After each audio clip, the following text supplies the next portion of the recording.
sesuatu yang paling bertanggung jawab, ataupun lembaga-lembaga yang perlu kita soroti sebagai upaya kita untuk mencegah hal-hal yang belakangan ini kita lihat. Bagaimana sekarang kependidikan aja, contoh di sekolah ataupun di perguruan tinggi, yang orang-orang yang mendapatkan asupan-asupan pendidikan malah menjadi terkadang jadi sumbu yang ini apa namanya ya, menyolotkan konflik-konflik beragama ini. Itu sebenarnya yang kita sesalkan teman-teman yang ada 3.000 orang di sini.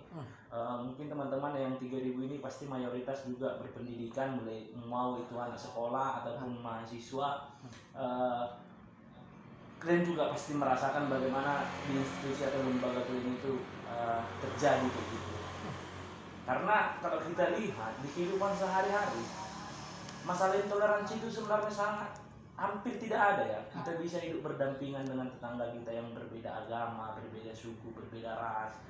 Malah kita bicarakan sebenarnya hal-hal di luar dari agama sebenarnya kan itu.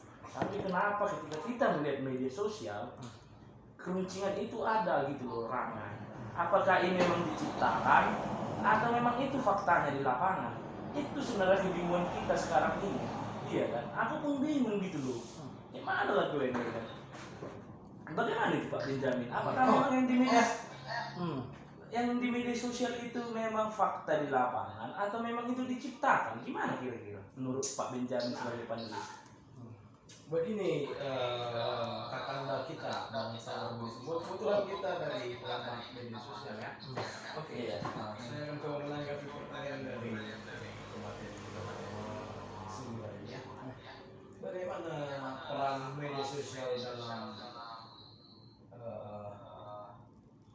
kerukunan dalam antar beragama? Jadi begini, menurut penelitian yang saya lakukan pada tahun 2018 sebelum COVID ini, pengguna media sosial yaitu sekitar 240 juta penduduk, hampir mayoritas masyarakat Indonesia itu pengguna media sosial. Salah satunya yang paling tinggi ada YouTube, ya, yang kedua ada Instagram, ada ketiga ada Facebook.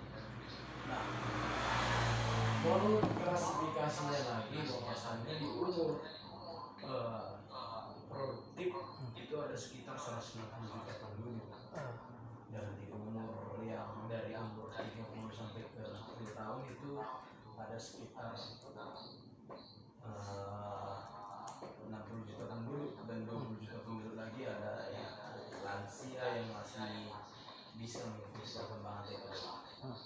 Nah, itu menjadi sumber sasaran yang sangat empuk bagi mereka yang mempunyai tujuan yang kita tahu bisa merusak kerukunan antar umat beragama, karena aksesnya yang sangat cepat di sini, Mas Sabah.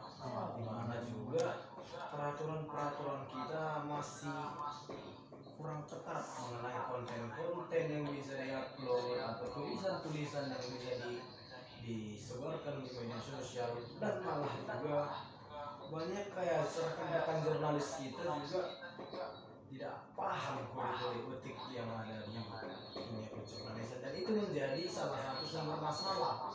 Dan di mana juga masyarakat Indonesia dari segi pendidikan juga masih minim, dan budaya membaca kita juga sangat-sangat kurang. Jadi apa yang kita sebar, kalau kita tidak saring, itu bisa menjadi polemik di tengah masyarakat. Contohnya itu pernah terjadi kasus di Jakarta ketika pencalonan gubernur di Jakarta yang kita ketahui itu sangat memanas. Gabung Yon. Ya, selamat bergabung Yon ya. Lanjut Pak Benjamin. Ya. Itu sangat memanas dikarenakan ada potongan-potongan pernyataan dari calon gubernur pada waktu itu yang dipotong dan kemudian di-share. Karena kurangnya pengetahuan masyarakat tentang dunia teknologi sekarang, editor yang sangat handal dalam kerja, nah itu menjadi polemik yang menyeluruh ke seluruh Indonesia. Indonesia. Nah, kawan-kawan kita, rekan-rekan kita yang eh, tidak paham tentang apa itu propaganda, apa itu isu-isu yang tidak benar, apa itu hoax, biar dan mereka mempercayai itu kebanyakan. Nah, yang terdampak itu apa? Nah, pertanyaannya itu masalah. Jadi kita tidak membahas lagi, ini khusus juga ke dunia perpolitikan, banyak calon-calon pemimpin daerah atau calon-calon pemegang kebijakan itu tidak menonjolkan ke programnya lagi karena sosialisasi politik itu sangat gampang dengan cara isu-isu agama tadi. Mengingat data yang saya dapat tadi itu kan budaya membaca masih sangat minim dan juga keinginan tahu bangsa Indonesia juga tertingkat.